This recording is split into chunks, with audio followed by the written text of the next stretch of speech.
சாவடி அடிக்கிறீங்க போட்டு. மேட்ச்ல 100 வரணும், அவ்வளவுதான் உன் வாழ்க்கையே போயிரும். ஒரு மண்ணாங்கட்டியும் போவாது சார். நேத்துக்கு நியூஸ் வந்திருக்கு, வடநாட்டுல ஒருத்தரை அரெஸ்ட் பண்ணிருக்காங்க. வருத்தமான விஷயம், ஆனா அதுல ஒரு சந்தோஷமான விஷயம் இருக்கு. எதுக்குடா பாவி அரெஸ்ட் ஆனீன்னு பார்த்தா, சார் அவன் சமோசா விக்கிறவன் சார். சமோசா விக்கிறவன அரெஸ்ட் பண்ணிருக்காங்க. எதுக்காகனா, சமோசா ஒரு ஐட்டம் மட்டும்தான் விற்பான அவன் கடையில. ஆனா அவனுடைய ஆனுவல் டர்ன் ஓவர் இன்கம் வந்து 80 லட்சம் ரூபாய். 40 லட்சம் ரூபாய்க்குள்ள இன்கம் இருந்தாதான் ஜிஎஸ்டி கட்ட வேண்டாம். 40 லட்சம் ரூபாய்க்கு மேல இருந்தா ஜிஎஸ்டி கட்டணும். 80 லட்சம் ரூபாய் சமோசா வித்திருக்கிறான், நீ ஜிஎஸ்டி கட்டலன்னு அவனை அரெஸ்ட் பண்ணிருக்காங்க. சோ மாணவர்களே, சகோதரிகளே, ஃப்ரெண்ட்ஸ், நல்லா தெரிஞ்சுக்கோங்க. 80 லட்சம் தான் நம்ம டார்கெட்னா சமோசா கூட நம்ம விக்கலாம், மசால் வடை விக்கலாம், டீ போட்டு விக்கலாம். நாம என்ன செய்யறோம்ன்றது முக்கியம் இல்ல, ஆனா நாம செய்யறதுல நம்மள விஞ்சறதுக்கு ஒரு ஆள் இல்லாத மாதிரி நாம அதை செய்யறோமான்றது மட்டும்தான் முக்கியம்.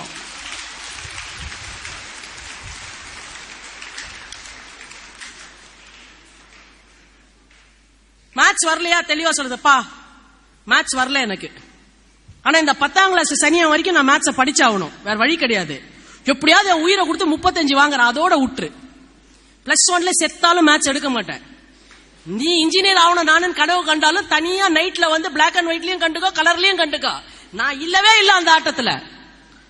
நான் அந்த மேட்ச படிக்க மாட்டேன். இல்ல உங்களுக்கு ஆர்ட்ஸ் வராதா, எனக்கு இது வராது, நான் ஃபுல்லா சயின்ஸ் தான், நீ வேற எதனா செய்யணும்னு நினைச்சா நான் பண்ண மாட்டேன். எனக்கு இதான் வரும், என்னை விட்டுரு. ஜெயிச்சாலும் நான் பொறுப்பு, தோத்தாலும் நான் பொறுப்பு. ஆனா என்னைக்கு தோத்துட்டேன்னு உங்ககிட்ட வந்து அழமாட்டமா அழமாட்டப்பான்னு உங்க அப்பாட்ட சொல்லி பழகுங்க.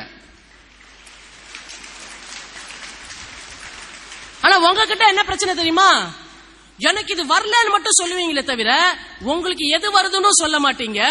அந்த வர்றத வந்து நான் நல்லா பண்ணுவேன்பான்னு ஒரு அஷூரன்ஸ் தர மாட்டீங்க.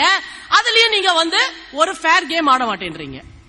அப்ப நீங்க சொல்லுங்க, அப்பா எனக்கு மேத்ஸ் 35 தான்ப்பா, just pray for my pass in maths. 10th முடிஞ்ச உடனே இந்த மேத்ஸ் சரி என்ன கைட்டி விட்டுருவேன், போகி மாரி.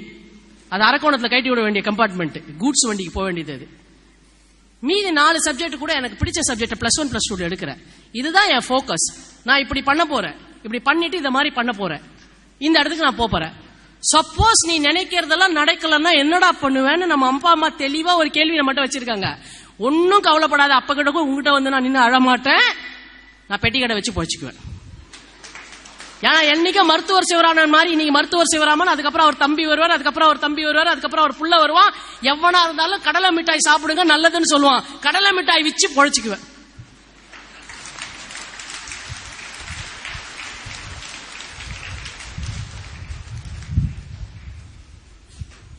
அதாவது என்ன பண்ண போறோம்ன்றதுல நமக்கு கிளாரிட்டி இருக்கணும்.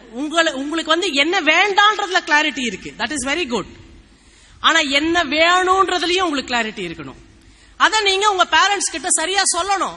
நிறைய பேர் நீங்க அதை சொல்ல மாட்டீங்க. அப்ப சொல்லுங்க, எனக்கு இப்படி பண்ண வேண்டியிருக்கு, நான் இப்படி ஒரு ப்ரோக்ராம் இருக்கேன், இப்படி ஒரு மைண்ட்ல இருக்கேன், இப்படி ஒரு இதுல இருக்கேன்.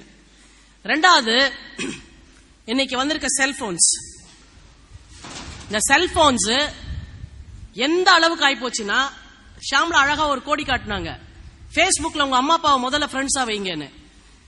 எங்க கிட்டதான் நீங்க சண்டை போடுறீங்க, என்னன்னு செல்போன் வேணும். சரி வாங்கி தரவா, எனக்கு இந்த மாடல் செல்போன் தான் வேணும். ஏன், என் பக்கத்து ஃப்ரெண்ட் அதை வச்சிருக்கான், இல்ல என் பக்கத்துல இருக்க பையன் அதை வாங்கி இருக்கான், இந்த மாடல் தான் வேணும். சரி அந்த செல்போனையும் கொடுத்துட்டோம். கொடுத்த அப்புறமா அதுல ஒரு நம்பர் லாக்கிங் சிஸ்டமோ இல்ல ஒரு பேட்டர்ன் லாக்கிங்கோ போட்டுக்கிறீங்க அழகா. நீங்க உள்ள ஏதோ அர்ஜென்ட்டா பை அடிக்கிட்டு இருக்கும் போது ஒரு செல்போன் கால் வந்துருதுன்னு வச்சுக்கோங்களேன், ஓடி போய் அந்த போனை எடுத்தா அம்மா don't pick up my phone அப்படின்னு ஒரு கதறீங்க. ஏன், தட்ஸ் மை பிரைவசி. ஏய், போன் வாங்கி கொடுக்கறதுக்கு எங்கிட்ட வந்து நின்னல, அப்ப எங்க போச்சு உன் பிரைவசி? எங்க கிட்ட தானே வந்து கேட்டீங்க. வாங்கி அதை கொடுத்ததுக்கு அப்புறம் பிரைவசின்றீங்க. சரி பரவாயில்ல, பிரைவசி. அதே போனை உள்ள எடுத்துக்கிட்டு போய் அந்த நம்பர் லாக்கிங் சிஸ்டத்தை ஓபன் பண்ணிட்டு கட ஒன்னு டைப் படிச்சு Facebookல பண்றீங்க. என்னன்னு, feeling very annoyed with my mom, she's picking up my phone always, no privacy in this house னு ஒரு மெசேஜ் அடிச்சு உங்க Facebookல போடுறீங்க. அப்ப என்ன தெரியுது, ஷர்மிளாவுக்கு அவங்க வீட்ல பிரைவசி கிடையாது. அவங்க அம்மா 24/7 சோக் பண்ணுவாங்க. செல்போன்ல எது வந்தாலும் டிஸ்கஸ் பண்றாங்க எடுத்து பார்த்து. அப்படின்ற உன்னோட பிரைவேட் ஃபீலிங்க இந்த உலகத்துக்கே சொல்ற. அப்ப எங்க போச்சு உன் பிரைவசி? எங்க போச்சு உன் பிரைவசி? அப்பா அம்மாட்ட வந்து பர்சனலா இருக்கணும், உலகத்துக்கிட்ட பிரைவேட்டா இருக்கணும். நீங்க மாத்தி செய்கிறீர்கள் சகோதர சகோதரிகளே. உலகத்துக்கிட்ட வந்து பிரைவசியை மெயின்டைன் பண்ணாம அப்பா அம்மாட்ட பிரைவசி மெயின்டைன் பண்ணிட்டு இருக்கீங்க.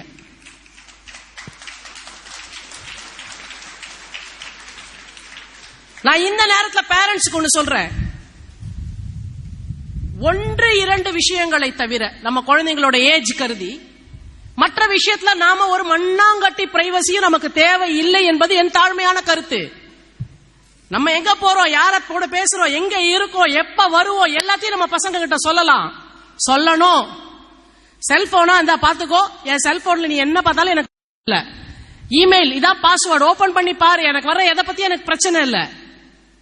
ஏன் இமெயில் எடுத்து நீ பாத்தியானா உனக்கு தெரியாத எந்த ரகசியமும் நான் வச்சுக்க மாட்டேன் வாழ்க்கையில. நாம என்னைக்கு குழந்தைங்க கிட்ட சொல்றோமோ அன்றைக்கு தான் அவர்கள் வாழ்க்கையில எந்த பிரைவசியும் இல்ல, அப்பா அம்மாக்கு தெரியலான்ற அந்த ஓபன்னஸ்க்கு பசங்க வருவாங்க.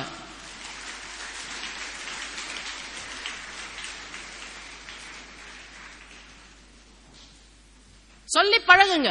நம்ம ஒரு டிஃபிகல்ட் சிச்சுவேஷனை மீட் பண்ணுவோமா இருக்கும் லைஃப்ல as women. சம்பந்தமே இல்லாத யாராவது ஒருத்தர் வந்து நம்மள டிஸ்டர்ப் பண்ணலாம் வாழ்க்கையில. அதை வளர்ந்த பசங்க கிட்ட பேச, இன்னைக்கு ஒருத்தன் வந்து என்ன இப்படி டிஸ்டர்ப் பண்ணாண்டி, நான் நல்லா திட்டி விட்டேன், அவனை இடியட் மாதிரி பிஹேவ் பண்ணான். நாளை மத்தானது எங்கேயாவது அவனை பாத்தீங்கன்னா, நான் அன்னைக்கு சொன்னேன்ல ஒருத்தன் என்ன டிஸ்டர்ப் பண்ணான், இந்த ஆள் தாண்டி நீங்க சொல்லி பழகுனீங்கன்னா பொது வெளியிலோ இல்லை வேறு ஒரு இடத்திலோ தங்களை யாராவது டிஸ்டர்ப் பண்ணா, நம்ம அம்மாவே நம்மகிட்ட சொல்லிருக்காங்க ஒருத்தன் டிஸ்டர்ப் பண்ணான்னு, நாமளும் நம்மள ஒருத்தன் டிஸ்டர்ப் பண்ணா போய் நம்ம அம்மாட்ட தைரியமா சொல்லலான்ற துணிச்சல் அந்த குழந்தைங்களுக்கு வரும்.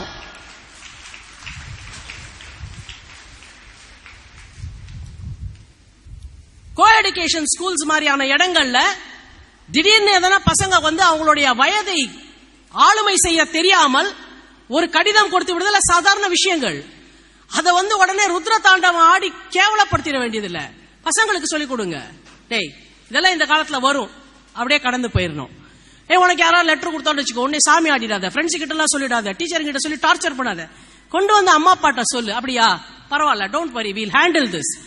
நம்ம அம்மா அப்பா கிட்ட எதை சொன்னாலும் நம்மை அவமானப்படுத்தாமல் நம்மளை அரவணைத்து அந்த சிக்கலில இருந்து நம்மை வெளியே எடுப்பார்கள் நம்பிக்கையை உங்கள் குழந்தைகளிடம் நீங்க கொடுக்கணும். கண்டிப்பா ஃபெயிலா போயிட்டா அந்த ஆன்சர் பேப்பரை பத்தி சொல்லவே மாட்டேன்றாங்க பசங்க நம்ம கிட்ட. ஏன்? மறுபடியும் சொல்றேன், ஷாம்லா மேடம் சொன்ன மாதிரி, எனக்கு வந்து வாச்சிருக்கீங்கடா, ஃபெயிலா போயிட்டியா, எவ்வளவு mark? 18 no problem, 22 no problem, 27 no problem. சரி பரவாயில்ல, என்ன நடந்ததுன்னு நம்ம உட்காந்து பேசுவோம், என்ன பண்ணலான்றதையும் நம்ம பேசுவோம். ஓகே, இந்த சப்ஜெக்ட் டிஃபிகல்ட்டா இருக்கா, எங்க உனக்கு டிஃபிகல்ட், இந்த இடம் டிஃபிகல்ட்டா இருக்கா, சரி ஒரு டெக்ஸ்ட் புக்கை கொடு, நான் வந்து என்ன பண்றேன், இன்னொரு டெக்ஸ்ட் புக் நானே வாங்கி வச்சுக்கிறேன், நானும் இந்த டெக்ஸ்ட்டை பாக்குறேன், let me understand the subject. நீ ஒன்னும் வரி பண்ணிக்காத, ஃபெயில் ஆயிட்டேன்னு கவலைப்படாத, ஃப்ரெண்ட்ஸ் பேசலன்னா இக்னோர் பண்ணு. இதே ஃப்ரெண்ட்ஸ் உங்ககிட்ட வந்து நல்லபடியா பேசுற மாதிரி நாம நெக்ஸ்ட் எக்ஸாம சந்திப்போம். நடந்து முடிஞ்சதை பத்தி கவலைப்படாத கண்ணா, அடுத்த எக்ஸாம்ல நாம என்ன பண்ண போறோம்னு பண்ணலாம். நம்ம டார்கெட் என்ன? உடனே அந்த குழந்தை, நீ இந்த வாட்டி ஃபெயில் ஆயிட்டல, அடுத்த வாட்டி 100 out of 100 வாங்கலாம், உன்னை சாவடிப்பேன்னு சொல்லாதீங்க. இந்த வாட்டி 22 வாங்கி ஃபெயில் ஆயிருக்க, நோ ப்ராப்ளம். நம்மளோட டார்கெட் ஒன்லி 40 மார்க்ஸ் நெக்ஸ்ட் எக்ஸாம்ல, ரைட்? 18 மார்க் நம்ம இம்ப்ரூவ் பண்ணணும். 18 மார்க் இம்ப்ரூவ் பண்றதுக்கு எங்க ஒர்க் பண்ணலாம்னு பண்ணுவோம். அப்படின்னு உட்காந்து டெய்லி நிறைய நேரம் வேணாண்டா, ஒரு 45 மினிட்ஸ் இதுக்காக மட்டும் நீ என் கூட ஒர்க் பண்ணு, நான் உன் கூட ஒர்க் பண்றேன்னு சொல்லி டெய்லி ஒரு 45 நிமிஷம் அந்த குழந்தைங்களோட அந்த ஒரு சப்ஜெக்ட்ல அன்பாகவும் அரவணைப்பாகவும், இது இவ்வளவு கஷ்டமே இல்லைன்னு சொல்லி அதை நம்ம எளிமைப்படுத்தி அந்த குழந்தைங்களுக்கு நம்ம வீட்டுல சொல்லி கொடுத்து, முடிஞ்சா டீச்சர்ஸ் கூட நம்ம போய் கோஆர்டினேட் பண்ணி, மேடம் நான் வேணா உங்க வீட்டுக்கு ஒரு நாள் வரேன், இந்த எக்ஸாம் இந்த டெஸ்ட் எப்படி பாஸ் பண்ணணும், இல்ல இந்த பர்டிகுலர் லெசனை எப்படி சொல்லி தரணும், நீங்க எனக்கு சொல்லுங்க, நான் என் குழந்தை கிட்ட சொல்றேன் அப்படின்னு நாம சொல்லி கொடுத்து, அடுத்த டெஸ்ட் அந்த குழந்தைங்க எழுதும் பொழுது அவங்க வந்து 40 இல்லங்க 60 வாங்குவாங்க. அப்ப உட்காந்து சொல்லுது, பார் உன்னால 60 வாங்க முடியும், ஆனா நீ 22 வாங்கி இருக்கேன்னா இட் இஸ் நாட் உன்னால முடியாதுன்றதுனால இல்ல, எங்கேயோ ஒரு இடத்துல உன்னால முடியும்னு நீ நம்பலமா, அதனால இப்ப ஒன்னும் பிரச்சனை இல்ல, 60 வாங்கி இருக்கல, அடுத்த எக்ஸாம்ல எவ்வளவு வாங்கலாம், 100 கிடையாது. we will aim for 70 or 75. பசங்களை கிராஜுவலா தாங்க மேல கொண்டு வர முடியும். ஒரு கிளாஸ்ல ஏதோ ஒரு குழந்தை 100 வாங்கிடுச்சுன்றதுக்காக நம்ம குழந்தை 100 வாங்கலனா அவங்க மேல வெறுப்பை உமிழ்வதும், அவர்களை அவமானப்படுத்துவதும், அவர்கள் நம்ம வீட்டுல பிறந்ததே நம்மளுடைய துரதிர்ஷ்டம் நினைக்கிறதும் கிடையாது. ஃபெயிலா போனாலும் என் குழந்தை தான், she is special to me.